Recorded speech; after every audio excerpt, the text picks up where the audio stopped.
O livro a seguir se encontra em domínio público. A Mão e a Luva de Machado de Assis. Capítulo 3. Ao pé da cerca. A primeira coisa que Estevão pôde descobrir é que a vizinha era moça. Via-lhe o perfil, em cada aberta que deixavam as árvores, um perfil correto e puro, como de escultura antiga. Via-lhe a face cor de leite, sobre a qual se destacava a cor escura dos cabelos, não penteados de vez, mas frouxamente atados no alto da cabeça, com aquele desleixo matinal que faz mais belas as mulheres belas. O roupão, de musselina branca, finamente bordado, não deixava ver toda a graça do talhe, que devia ser e era elegante, dessa elegância que nasce com a criatura ou se apura com a educação sem nada pedir ou pedindo pouco a tesoura da costureira. Todo o colo ia aberto até o pescoço, onde o roupão era preso por um pequeno broche de safira. Um botão do mesmo mineral fechava em cada pulso as mangas estreitas e lisas que rematavam em folhos de renda. Estevão, da distância e na posição em que se achava, não podia ver todas essas minúcias que aqui lhes aponto, em desempenho deste meu dever de contador de histórias. O que ele viu, além do perfil, dos cabelos e da tez branca, foi a estatura da moça, que era alta, talvez um pouco menos do que parecia com o vestido roçagante que levava. Pôde ver-lhe também um livrinho aberto nas mãos, sobre o qual pousava os olhos, levantando-os de espaço a espaço, quando lhe era mister voltar a folha, e deixando-os cair outra vez para embeber-se na leitura. Ia assim andando, sem cuidar que a visse alguém, tão serena e grave como se atravessara um salão. Estevão não tirava os olhos dela. Mentalmente pedia ao céu a fortuna de a ter mais próxima e ansiava por vê-la chegar à rua que lhe ficava diante. Contudo, era difícil que lhe parecesse mais formosa do que era, vista assim de perfil, a escapar por entre as árvores. O jovem bacharel, por não perder o cesto dos primeiros tempos, avocava todas as suas reminiscências literárias. A desconhecida foi sucessivamente comparada a um serafim de Klopstock, a uma fada de Shakespeare, a tudo quanto na memória dele havia mais aéreo, transparente e ideal. Enquanto ele trabalhava o espírito nessas comparações poéticas, não descabidas, se quiserem, em tal lugar, e ao pé de tão graciosa criatura, ela seguia lentamente chegar à encruzilhada das duas grandes ruas da chácara. Estevão esperava que voltasse à direita, isto é, que viesse para o lado dele, mas sobretudo receava que ela seguisse pela mesma rua adiante e se perdesse no fundo da chácara. A moça escolheu um meio termo, voltou à esquerda, dando as costas ao seu curioso admirador e continuando no mesmo passo vagaroso e regular. A chácara não era em demasia grande, e por mais lento que fosse o passo da madrugadora, não gastaria ela imenso tempo em percorrer até o fim aquela porção da rua em que entrara. Mas ali, ao pé daquele coração juvenil e impaciente, cada minuto parecia, não direi um século, seria abusar dos direitos do estilo, mas uma hora que lhe parecia, com certeza. A moça, entretanto, chegando ao fim, parou alguns instantes, pousou a mão nas costas de um banco rústico que ali havia e enfrentava com outro, colocado na extremidade oposta. A outra mão descaía-lhe, e os olhos também, o que magoou seu curioso observador. Seriam saudades de alguém? Estevão sentiu uma coisa, a que chamarei ciúme antecipado, mas que na realidade eram invejas da alheia fortuna. A inveja é um sentimento mau, mas nele, que nascera para amar, e que além disso tinha em si o contraste do nascimento com o instinto, um berço obscuro e umas aspirações à vida elegante. Nele, a inveja era quase um sentimento desculpável. A moça voltou e veio pela rua adiante. Enfim, disse consigo Estevão, vou contemplá-la de mais perto. Ao mesmo tempo receoso de que, descobrindo ali um estranho, guiasse os passos para casa. Estevão afastou-se do lugar em que ficara, resoluto de aparecer quando ela estivesse próxima à cerca do jardim. A moça vinha andando com o livro fechado e os olhos ora no chão, ora nas andorinhas e camachilras que esvoaçavam na chácara. Se trazia saudades, não se lhe podiam ler no rosto, que era quieto e pensativo, mas sem a menor sombra de pena ou de tristeza. Estevão, do lugar onde estava, podia examinar-lhe as feições, sem ser visto por ela. Mas foi justamente do que não cuidou, desde que lhe as pôde distinguir. Valia a pena, entretanto, contemplar aqueles grandes olhos castanhos, meio velados pelas longas, finas e bastas pestanas, não maviosos nem quebrados como ele os cuidara ver, mas de uma beleza severa, casta e fria. Valia a pena admirar como eles comunicavam a todo o rosto e a toda a figurada um ar de majestade tranquila e senhora de si. Não era ela uma dessas belezas que, ao mesmo tempo que subjugam o coração, acendem os sentidos. Falava a inteligência primeiro do que ao coração. Tanto a arte parecia haver colaborado com a natureza naquela criatura, meia estátua e meia mulher. Tudo isto podia ver e considerar o nosso bacharel. A verdade, porém, é que a nenhuma dessas coisas atendeu. Desde que distinguir as feições da moça, ficou como tomado de assombro, com os olhos parados, a boca entreaberta, fugindo-lhe a vida e o sangue todo para o coração.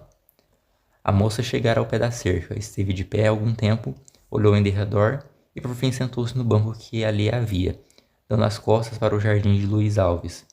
Abriu novamente o livro e continuou a leitura do ponto em que deixara tão só consigo, tão embebida no livro que tinha diante, que não a despertou o rumor, aliás sumido, dos passos de Estevão nas folhas secas do chão. Teria percorrido meia página quando Estevão, reclinando-se sobre a cerca e procurando abafar a voz para que só chegasse aos ouvidos dela, proferiu este simples nome. Guiomar? A moça soltou um grito de surpresa e de susto, e voltou-se sobressaltada para o lado de onde partira a voz. Ao mesmo tempo levantara-se. A impressão que lhe produzira, e não sei se também algum ar de cólera que lhe notasse no rosto, e além de tudo o remorso de não haver sufocado aquele grito de seu coração, fez com que Estevão, quase no mesmo instante, murmurasse em tom de súplica. Perdoe-me, foi uma centelha do passado que estava debaixo da cinza, apagou-se de todo. Guiomar, sabemos agora que era este o seu nome, olhou séria e quieta para o seu mal-aventurado interruptor. 2 longos e mortais minutos. Estevão, confuso e vexado, tinha os olhos em terra, o coração palpitava-lhe com força como a despedir-se da vida. A situação era em demasia aflitiva e embaraçosa para que se pudesse prolongar mais. Estevão ia cortejá-la e despedir-se, mas a moça, com um sorriso de mais piedade que afeto, murmurou: Está perdoado. Caminhou para a cerca e estendeu-lhe a mão, que ele apertou.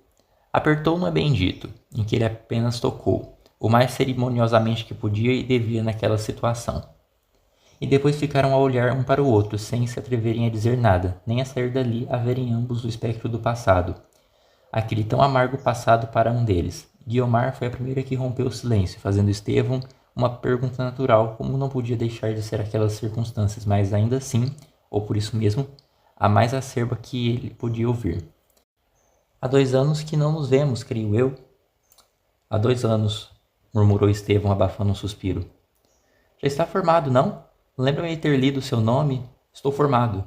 Sabe que era o desejo maior da minha tia. Não a vejo há muito tempo, interrompeu Guiomar. Eu saí do colégio logo depois que o senhor seguiu para São Paulo. Saí a convite da baronesa, minha madrinha, que lá foi buscar-me um dia, alegando que eu já não tinha que aprender e que me não convinha ensinar. De certo, assentiu Estevão. Minha tia que não deixou nem podia deixar de ensinar. Acabou no ofício. Acabou? Morreu. Ah! Morreu há cerca de 1 ano. Era uma boa criatura, continuou Guiomar, depois de alguns instantes de silêncio, muito carinhosa e muito prendada. Devo-lhe o que aprendi. Está admirando essa flor? Estevão, apanhado em flagrante delito de admiração, não da flor, mas da mão que a sustinha, uma deliciosa mão, que devia ser por força que se perdeu da Vênus de Milo, Estevão balbuciou. Com efeito, é linda. Há muita flor bonita aqui na chácara, a baronesa tem imenso gosto a essas coisas, e o nosso jardineiro é homem que sabe do seu ofício. Aquele natural acanhamento da primeira ocasião foi desaparecendo aos poucos, e a conversa veio a ser não tão familiar como outrora, mas em todo caso menos fria do que a princípio estivera. Havia, contudo, uma diferença entre os dois. Ele, sem embargo do desembaraço, sentia-se abalado e comovido. Ela, porém, vencido o sobressalto do princípio, mostrava-se tranquila e fria, sempre polida e grave, risonha às vezes, mas de um risonho à flor do rosto, que não lhe alterava a serenidade e compostura. O sítio e a hora eram mais próprios de um idílio que de uma fria e descolorida prática. Um céu claro e límpido, um ar puro, o sol a coar por entre as folhas, uma luz ainda frouxa e tépida, a vegetação em derredor, todo aquele reviver das coisas parecia estar pedindo uma igual aurora nas almas. Essas é que deviam falar ali a sua língua, delas. Amorosa e cândida em vez da outra, cortês, elegante e rígida, que a nenhum deles desprazia, de certo, mas que era muito menos voluntária nos lábios de Estevão. Guiomar falava com certa graça, um pouco hirta e pausada, sem viveza nem calor. Estevão, que a maior parte do tempo ficara a ouvi-la, observava entre si que as maneiras da moça não lhe eram desnaturais, ainda que podiam ser calculadas naquela situação. A Guiomar que ele conhecera e amara era o embrião da Guiomar de hoje, o esboço do painel agora perfeito. Faltava-lhe outrora o colorido, mas já se lhe viam as linhas do desenho. A conversa durou cerca de 3/4 de hora, uma migalha de tempo para ele que desejara muito mais. Mas era preciso acabar. Ela foi a primeira a dizer-lhe: "O senhor fez-me perder muito tempo, há talvez 1 hora que estamos aqui a conversar. Era natural, depois de 2 anos. 2 anos! Mas o que não era natural, continuou ela mudando de tom, era atrever-me a falar com um estranho neste deshabilé tão pouco elegante. Elegantíssimo, pelo contrário. O senhor tem sempre um cumprimento de reserva, vejo que não perdeu tempo na academia. Vou-me embora, são horas da baronesa dar o seu passeio pela chácara." "Será aquela senhora que ali está no alto da escada?" perguntou Estevão. "É ela mesma", respondeu Guiomar. "Está à espera que lhe vá dar o braço." E com um gesto friamente fidalgo, estendeu a mão a Estevão, dizendo: "Passe bem, senhor doutor. Estimei vê-lo." Estevão tocou-lhe levemente a mão, fina e macia, e inclinou-se respeitoso. A moça caminhou para casa. Ele acompanhou-a com os olhos, admirando a gentileza com que ela, desta vez a passo acelerado, resvalara por entre as árvores até subir as escadas da casa. Via dar o braço à madrinha, descerem e seguirem vagarosamente pelo mesmo caminho por onde Guiomar seguira da primeira vez. Estevão ainda ficou algum tempo encostado à cerca, na esperança de que ela olhasse ou dirigisse os passos para aquele lado. Ela, porém, passou indiferente, como se nem da existência dele soubera.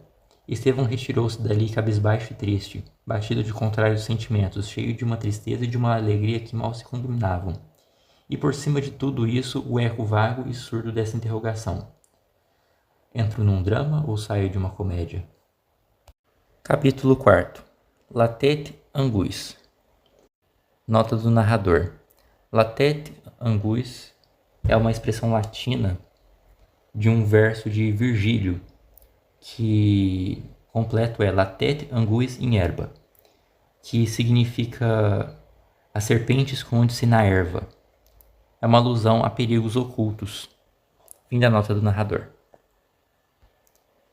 O passeio da baronesa durou pouco mais de meia hora. O sol começava a aquecer, e apesar de ser bastante sombreada a chácara, o calor aconselhava a boa senhora que se recolhesse. Guiomar deu-lhe o braço, e ambas, seguindo pelo mesmo caminho, guiaram para casa. "Parece muito tarde, Guiomar", disse a baronesa ao cabo de alguns segundos. "E é, madrinha. Demorei-me hoje mais do que costume por causa de um encontro que tive aqui na chácara." "Um encontro?" "Um homem. Algum ladrão?" perguntou a madrinha, parando. "Não, senhora", respondeu Guiomar sorrindo. "Não era ladrão. A minha mestra de colégio sabe que morreu?" "Quem disse isso?" "O sobrinho, o tal sujeito que encontrei aqui hoje." "Você está zombando comigo? Um homem na chácara?" "Não era bem na chácara, mas no jardim do Dr. Luiz Alves. Estava encostado à cerca, trocamos algumas palavras." A baronesa olhou para ela alguns segundos. "Mas, menina, isso não é bonito. Que diriam se os vissem?" "Eu não diria nada, porque conheço que você vale e sei a descrição que Deus lhe deu. Mas as aparências, que qualidade de homem é esse sobrinho?"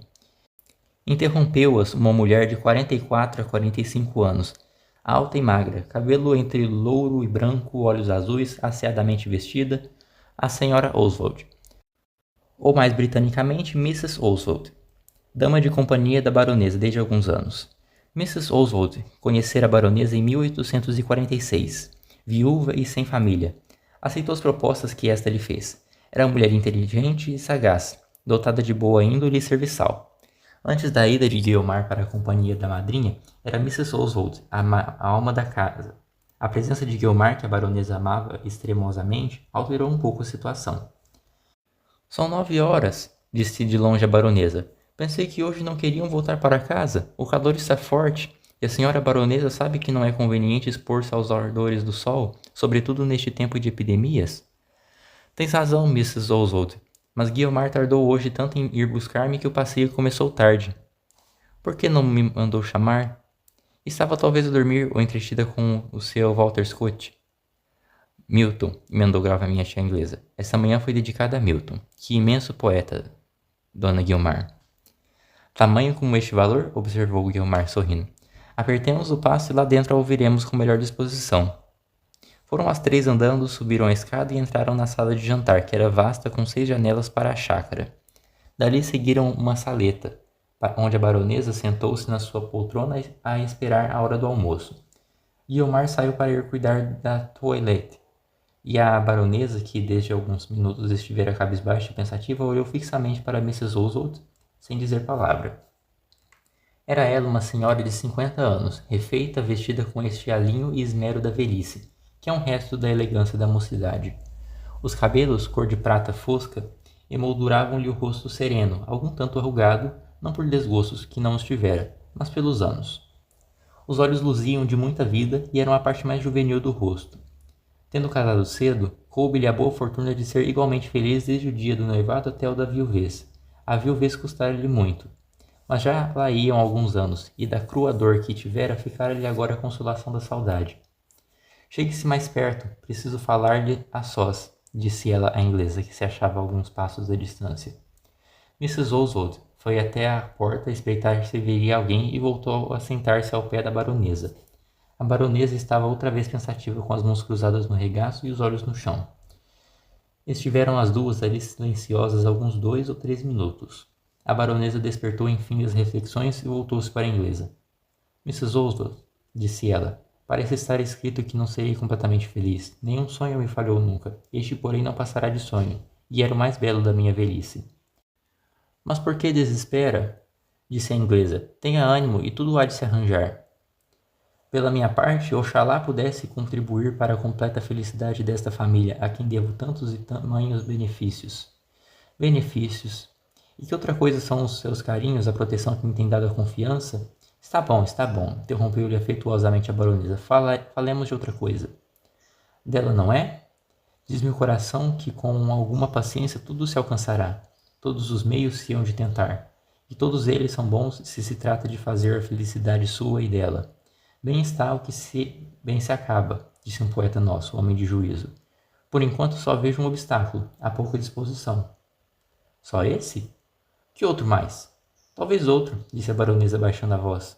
Pode ser que não, mas tão infeliz sou neste meu desejo que há de vir a ser obstáculo, talvez. Mas que é? Um homem, um moço, não sei quem, sobrinho da mestra que foi de Guiomar. Ela mesma contou-me tudo há pouco. Tudo o quê? Não sei se tudo, mas enfim, disse-me que, estando a passear na chácara, vira o tal sobrinho da mestra junto à cerca do Dr. Luiz Alves e ficara a conversar com ele. Que será isto, Mrs. Oswald? Algum amor que continua ou recomeça agora? Agora que ela já não é a simples herdeira da pobreza de seus pais, mas a minha filha, a filha do meu coração.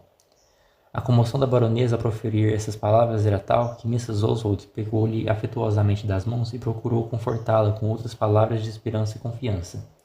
Disse-lhe, além disso, que o simples conversar com este homem, que aliás nenhuma delas conhecia, não era razão para supor uma paixão anterior. Enfim, concluiu a inglesa, custa-me crer que ela ame a alguém neste mundo. Por enquanto estou que não gosta de ninguém. E a nossa vantagem não é outra senão essa. A sua afilhada tem uma alma singular, passa facilmente do entusiasmo à frieza e da confiança ao retraimento. Há de vir a amar, mas não creio que tenha grandes paixões, ao menos duradouras. Em todo caso, posso responder-lhe atualmente pelo seu coração, como se tivesse a chave da minha algibeira. A baronesa abanou a cabeça. Quanto a esse homem, continuou Mrs. Oswald, saberemos quem é ele, e que relações de afeto houve no passado. Parece-lhe possível? Naturalmente. A inglesa proferiu essa única palavra com a segurança necessária para serenar o ânimo da boa senhora, que ficou algum tempo a olhar pasmada para ela, com quem refletia. Há ocasiões, disse enfim a baronesa ao cabo de alguns segundos de silêncio, há ocasiões em que eu quase chego a sentir remorsos do amor que tenho a Guiomar. Ela veio preencher na minha vida o vácuo deixado por aquela pobre Henriqueta, a filha das minhas entranhas, que a morte levou consigo para mal de sua mãe. Se havia de ser infeliz, melhor que a chore morta, com a esperança de a encontrar no céu. Mas não lhe quis mais, nem talvez tanto, como a esta criança, que levei à pia e de quem Deus me fez mãe. A baronesa calou-se, ouvira passos no corredor. Guiomar, embora tivesse ido vestir-se e aprimorar-se com tão singelos meios o fizera, que não desdizia daquele matinal desalinho em que o leitor a viu no capítulo anterior. O penteado era um capricho seu, expressamente inventado para realçar a um tempo a abundância dos cabelos e a senhoril beleza da testa. As pontas bordadas de um colarinho de cambraia dobravam-se faceiramente sobre o azulado do vestido de glacê, talhado e ornado com uma simplicidade artística. Isto e pouco mais era a moldura do painel, um dos mais belos painéis que havia por aqueles tempos em toda a praia de Botafogo. "Viva a minha rainha de Inglaterra!" exclamou Mrs. Oswald quando a viu assomar à porta da saleta. E Guiomar sorriu com tanta satisfação e gozo ao ouvir-lhe essa saudação familiar, que um observador atento hesitara em dizer se era aquilo simples vaidade de moça ou se alguma coisa mais. A baronesa pôs os olhos na afilhada, uns olhos amorosos e tristes, que a moça reparou, e que a tornaram séria durante alguns rápidos segundos. Mas sorriu depois, e pegando das mãos da madrinha, deu-lhe 2 beijos no rosto, com tanta ternura e tão sincera que a boa senhora sorriu de contentamento. "Não precisa falar", disse Guiomar. "Já sei que me acha bonita. É o que me diz todos os dias, com o risco de me perder, porque se eu acabo vaidosa, adeus minhas encomendas, ninguém mais poderá comigo." Guiomar disse isto com tanta graça e singeleza que a madrinha não pôde deixar de rir, e a melancolia cobriu de todo. A sineta do almoço chamou-as a outros cuidados, e a nós também, amigo leitor. Enquanto as 3 almoços, relancemos os olhos ao passado e vejamos bem quem era esta Guiomar, tão gentil, tão rebuscada e tão singular como dizia Mrs. Oswald.